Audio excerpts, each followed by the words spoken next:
Humanity has consistently been both captivated and terrified by the unseen world. Throughout history, diverse cultures have relentlessly sought ways to decode the subtle influences that seem to whisper in our thoughts, the forces that guide our destinies, and the occurrences that defy physical explanation. Yet it wasn't until the 19th century, with the emergence of Spiritism pioneered by Allan Kardec, that this quest gained a firm foundation, a theory rooted not in folklore, but in an undeniable logic, the unseen terror. Far from being mere tales of demons or old superstitions, Kardec offered an unsparing, reasoned perspective on the most destructive spiritual interferences, which he collectively termed by a single, frightening word: obsession. In his view, spiritual obsession was not a random curse inflicted upon an unsuspecting person. Instead, it was a profoundly intricate occurrence governed by clear spiritual laws and deeply rooted in the moral flaws residing within the hearts of both the living and those who have passed on. As per the Spiritist doctrine, controlling spirits are not monsters. They are simply trapped souls who have not achieved a sufficient level of spiritual development. These entities remain bound to the earth in an endless loop of suffering and lack of awareness, driven by base desires such as excessive pride, animosity, jealousy, and sheer malice. They are motivated by a relentless craving for revenge, a satisfaction found in inflicting pain, or merely the wish to keep experiencing the feelings of physical existence by siphoning the energy from an incarnate being. The law of resonance, where darkness converges. The underlying principle governing spiritual attachment is the unforgiving law of resonance. Kardec likened it to a radio transmission, asserting that for a link to be established, both the sending and receiving parties must operate on an identical frequency. A malevolent spirit can only attach itself to a living person if that individual, through their personal thoughts and practices, emits a similar energetic vibration. According to Spiritism, harboring pessimistic feelings, succumbing to harmful compulsions, and nurturing arrogance and self-centeredness are the energetic cracks you willingly create in your auric field, making you an effortless target for these non-physical beings. Consequently, obsession is fundamentally a relationship based on mutual attraction. It is a dark collaboration where the controlling spirit feels perfectly empowered to operate, having found in the affected person a perfect mirror of its own shortcomings. The three rungs of spiritual affliction. In the Spirit's book, Allan Kardec categorized obsession into three escalating levels, each presenting a greater danger than the last. The first is simple obsession, the most frequent yet still insidious form. It is marked by a subtle influence appearing as persistent thoughts that go against your better judgment, an internal voice suggesting negative notions, or an unwarranted feeling of unease and sadness. The target is still fully aware of this interference and possesses the ability to resist it, utilizing their free will to dismiss the intrusive thoughts and strive for moral betterment.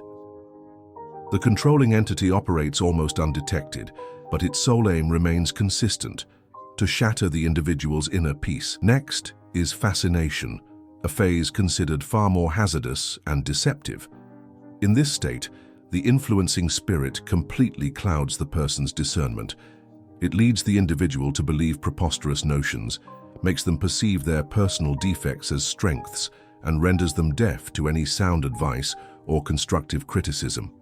The fascinated person operates under the delusion of acting independently, oblivious to the fact that they are merely a puppet controlled by the entity.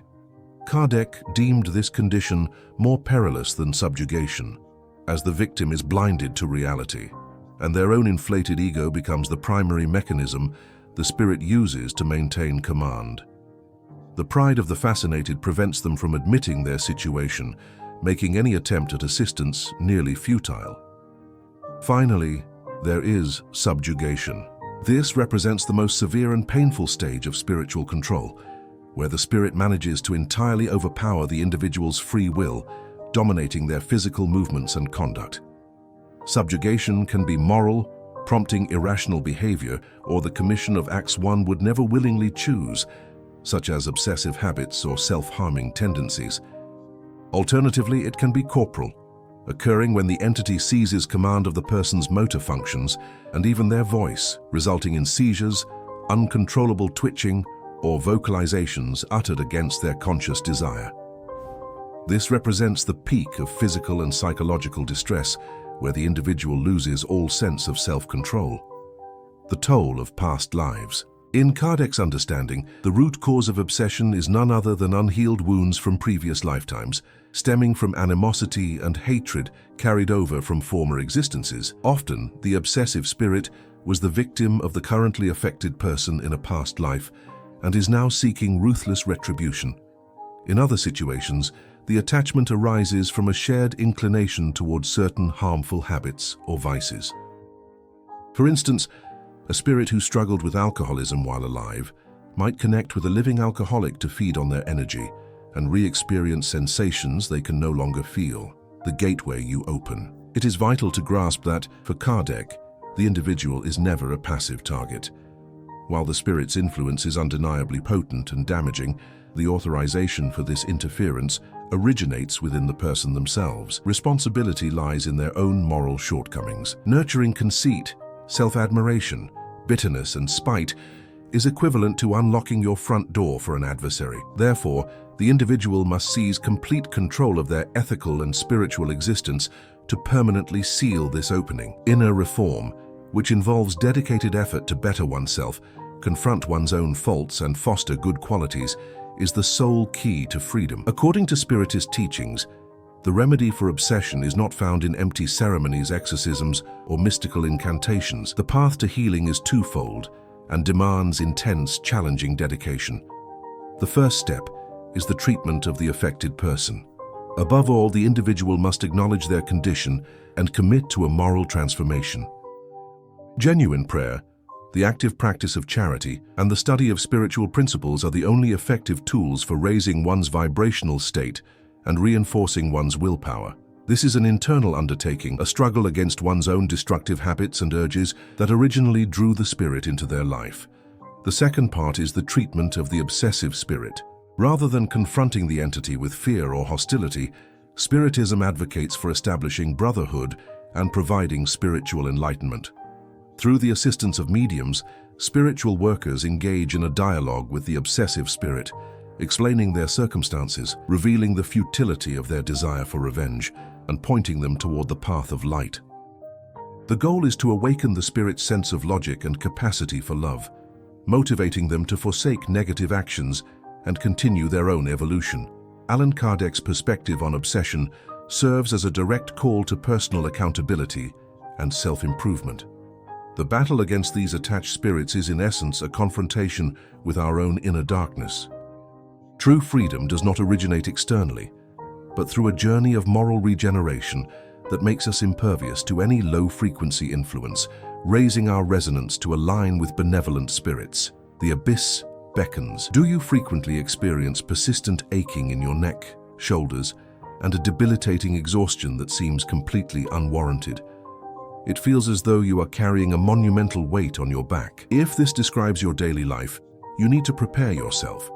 Your suspicions may be correct. Worse still, you are likely not shouldering this burden alone. If these symptoms are a constant fixture in your life, it is highly probable that you have unwelcome spiritual companions actively depleting your life force, siphoning your energy without your awareness. What's even more alarming is that your everyday routines are essentially rolling out the welcome mat for these entities. Get ready to face the truth, because today you are about to receive the most critical revelation of your existence, a message that doesn't just alert you, but equips you with the power to combat the darkness. We are now going to expose the 8 habits that spirit attachments absolutely thrive on. One by one, you will see how your most mundane and seemingly harmless actions are generating spiritual gateways, creating openings for these beings. If you are prepared to break free from this heavy energy and reclaim your spiritual light, type "I choose the light" in the comments section. Your involvement is more than just a remark. It's a battle cry that fuels a current of energy, uniting like-minded souls and elevating thoughts and frequencies far beyond the physical realm, the soul's hidden doorway. Have you experienced that unexplainable stiffness at the back of your neck, or that crushing pressure on your shoulders? This is not exclusively physical strain. There is a rarely discussed secondary chakra located right at the base of your neck. This spot acts like a spiritual sponge, soaking up every vibration from your surroundings. If you are highly sensitive or constantly in emotionally charged environments, this energy center becomes overstimulated, turning you into a lightning rod for heavy, negative energy. And guess who feeds on this? Spirit attachments. Non-physical beings that link to living people via frequencies of anger, terror, addiction, shame, and resentment. They rejoice when this chakra is vulnerable and overloaded, as it provides them with a point of entry to infiltrate, drain your strength, and, most damagingly, implant thoughts and feelings that are not your own. Oral toxin. Habit 1. Few people discuss this, but the music you listen to has a profound and harsh effect on your spiritual energy. The curse of profanity. Habit 2. Let's confront a seemingly ordinary habit that carries an immense spiritual cost. The common practice of cursing, yelling obscenities, and erupting in aggression. You probably don't even track how many times a day you swear while driving, out of frustration or just by force of habit. But the overlooked truth is that every word transmits an energy, and profanity carries an extremely heavy vibration. When you curse, you are doing more than just letting off steam. You are projecting a frequency that hits your energy field like a shockwave. And the impact doesn't end there. You are actually fueling an egregore, a collective energy field that resonates at the exact same pitch. And who is drawn to this resonance? Spirit attachments. They do not stumble upon you accidentally. They sense your field, your specific vibration. If your energy is saturated with verbal hostility, they move in and feast on it. This is not an exaggeration. What you vocalize and what you draw into your life are intimately connected. The universe disregards your intention. It only reacts to your vibration. A curse word is, by its very nature, a sound that injures and tears the surrounding field. By repeating this behavior, you generate spiritual cracks and fissures, allowing these low vibrational entities a pathway in. It makes no difference if you use profanity casually or in jest. The energetic frequency remains identical. Reflect for a moment. How often do you express yourself aggressively each day? Could this be silently keeping your energy level suppressed? As the saying goes, the mouth speaks what the heart is full of. Words are spiritual seeds. What you sow verbally, you reap energetically. Swearing may seem trivial, but it is a habit that severs your link to higher light. It pushes you away from inner peace and opens your door to influences whose sole desire is to see you fail. Obsessive spirits celebrate when you use foul language, because that is precisely when you are most exposed. You radiate anger, impatience, judgment, and ego, all wide open entrances for them. They will whisper irritating suggestions and engineer circumstances to provoke you, simply to bait you into uttering an aggressive word, as this intensifies the bond between you. The good news is that change is possible. Begin with conscious awareness. Take a breath. Substitute silence for the curse word. Every time you elect not to swear, you are fortifying your inner castle. You are declaring, "I choose the light." And this act holds immeasurable power. The Cemetery of Possessions, Habit 3. Now let's address another quiet yet incredibly common habit that spiritual attachments adore. Hoarding. Do you have that drawer overflowing with documents you never review? Clothes you haven't worn in years? Broken items you constantly promise yourself you will fix? All of this appears benign, but energetically, it is drowning you. On the spiritual plane, clutter is synonymous with stagnation. Anything you keep without purpose takes up mental and physical room, and anything that occupies space without meaning blocks the flow of energy. It's as if you are signaling to the universe, there is no capacity for anything new here. And guess who finds a cozy home in this type of setting? The obsessive spirits. They despise momentum, lightness, and refreshment. They flourish in what is stale, confined, and stifled. They set up residence where there is excess, disarray, and mess, as this perfectly mirrors the burden they carry within themselves. Spiritual wisdom teaches us that our home is a sanctuary, and a sanctuary must be clean and airy for light to enter. However, when your house devolves into a storage unit for objects, emotions, and memories you are unable to release, it becomes an energetic swamp. Stagnant energy is a magnet for everything heavy and dark.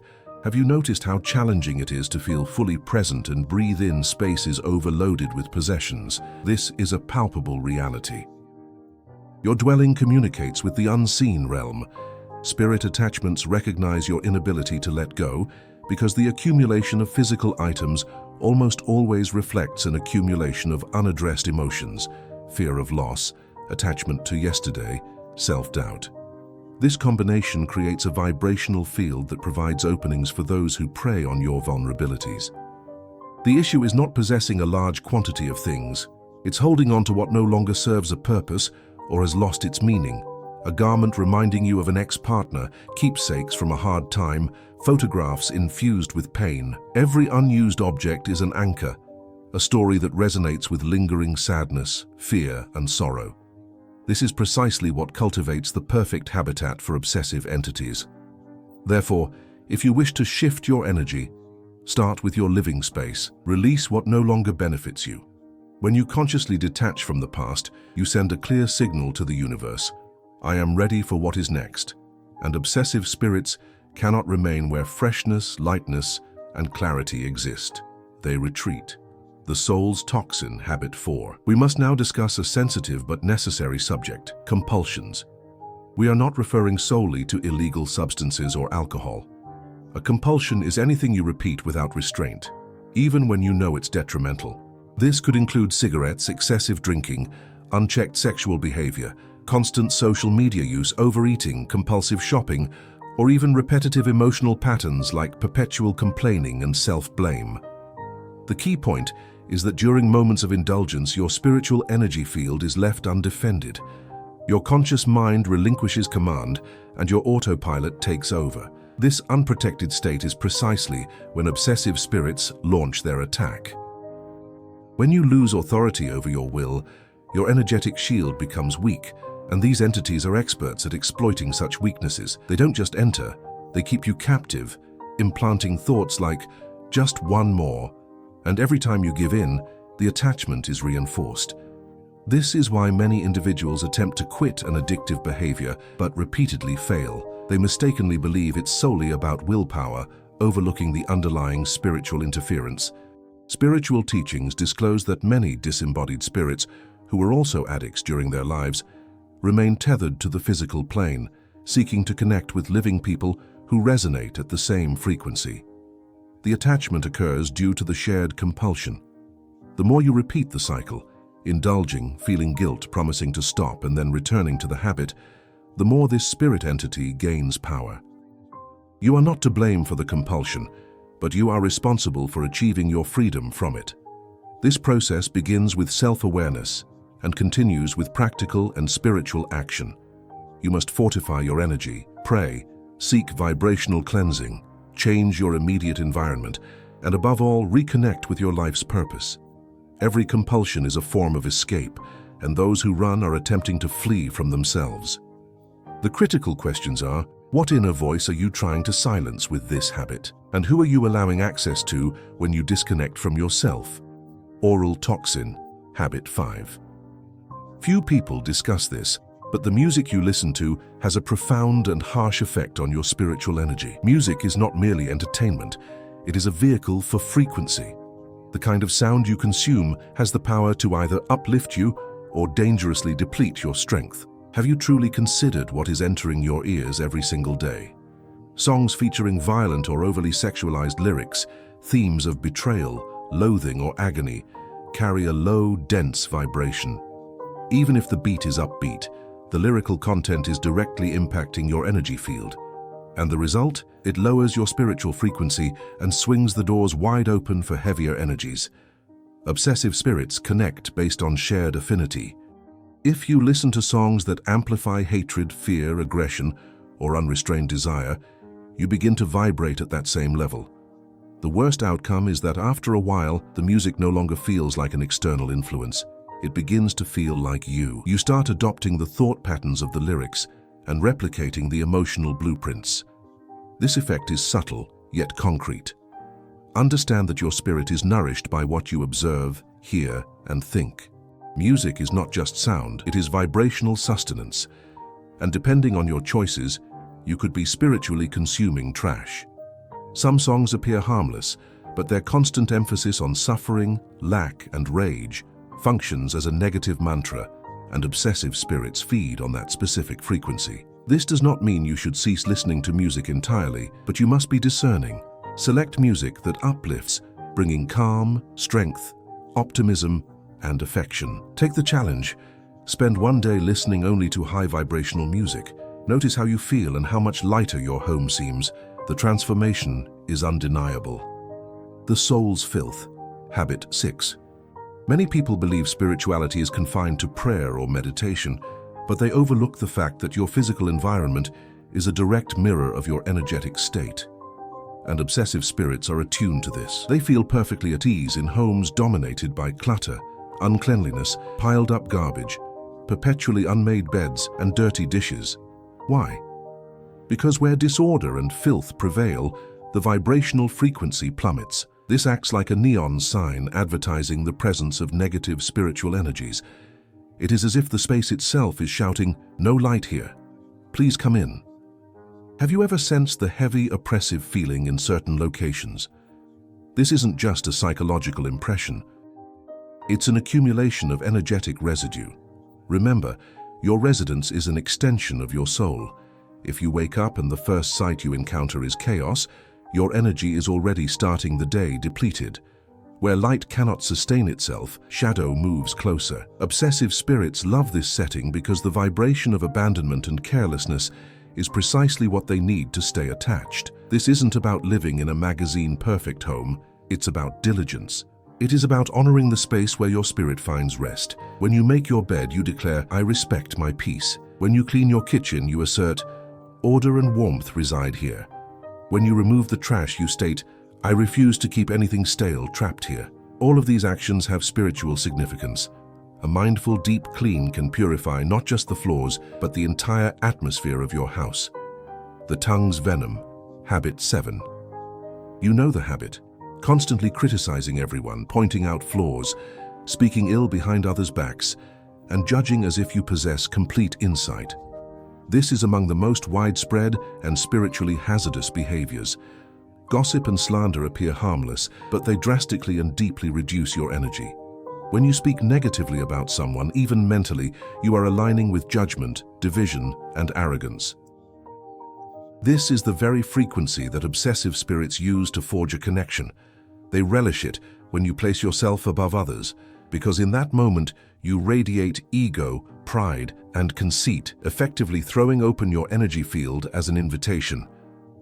Come in. The most severe consequence is that you don't just harm the other person, you poison yourself.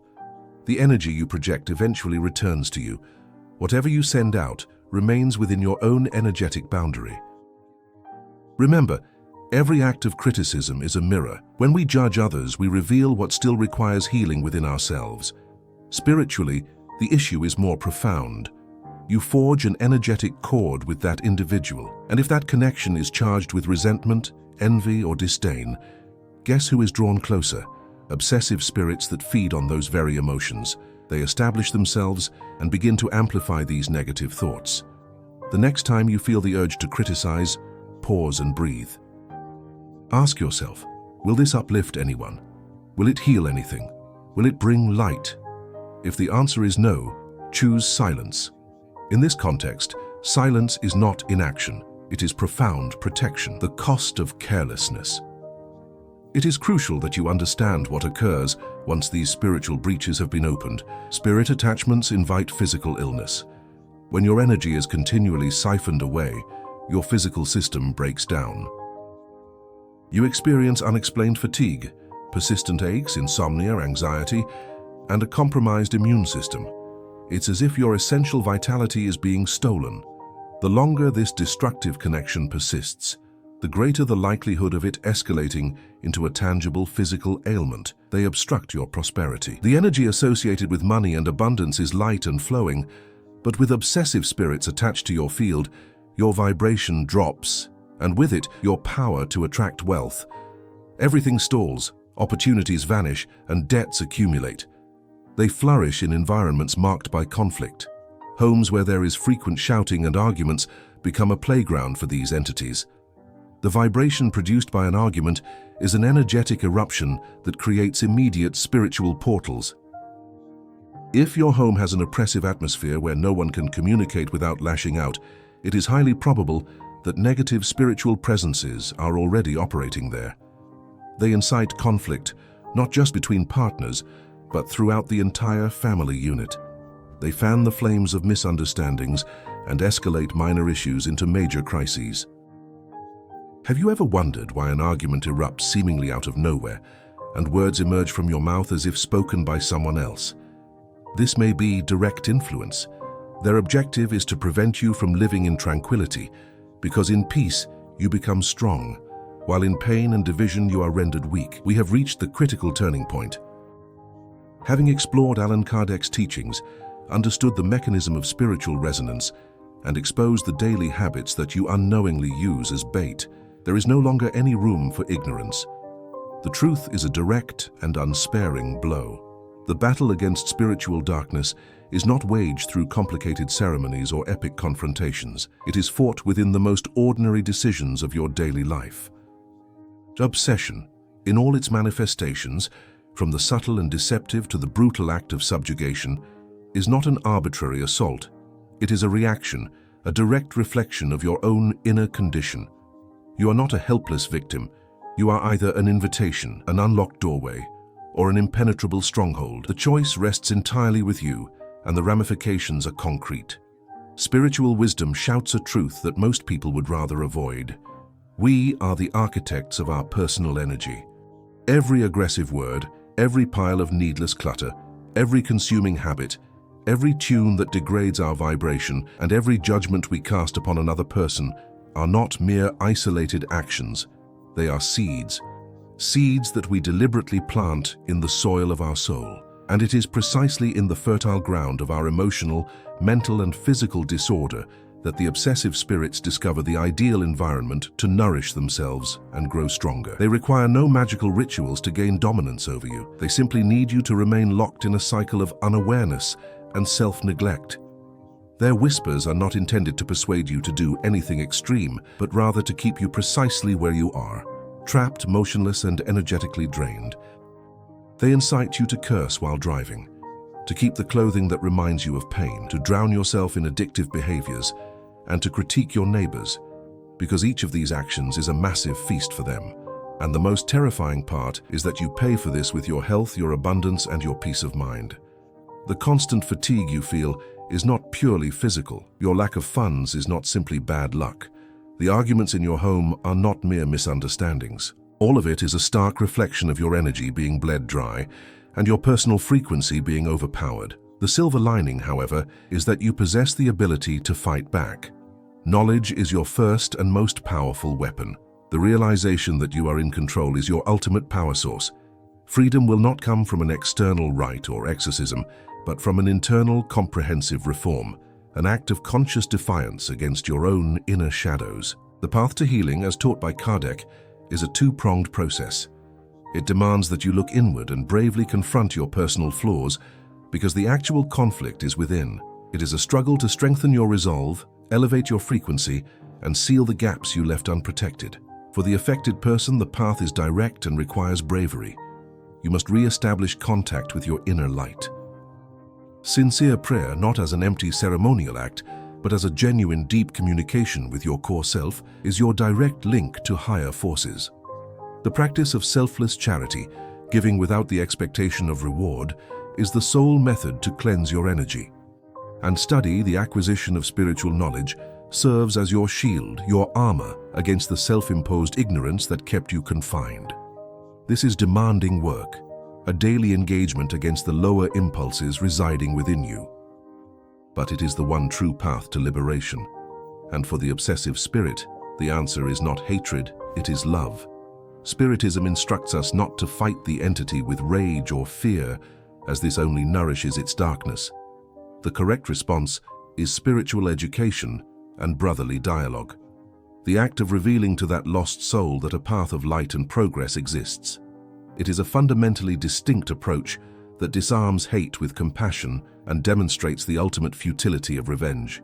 Obsession is not a curse, it is a warning, a harsh reminder that you must take charge of your own existence. It is not enough to simply avoid negative actions. You must actively embrace goodness, and cultivate your personal light. Genuine liberation is not a single event, but a constant, ongoing process of self-renewal. It is a declaration of war against everything that weighs you down. Now that you are equipped with the truth, there are no more excuses. The decision is in your hands. Will you continue to be an antenna for energetic trash, a host for the shadows, or will you stand up and become the fortress your soul deserves to be? Starting today, every decision you make, what you say, what you keep, what you consume, and how you treat others, is a step either toward your freedom or toward your confinement. Light will not simply find you in the midst of darkness. You must actively be the light.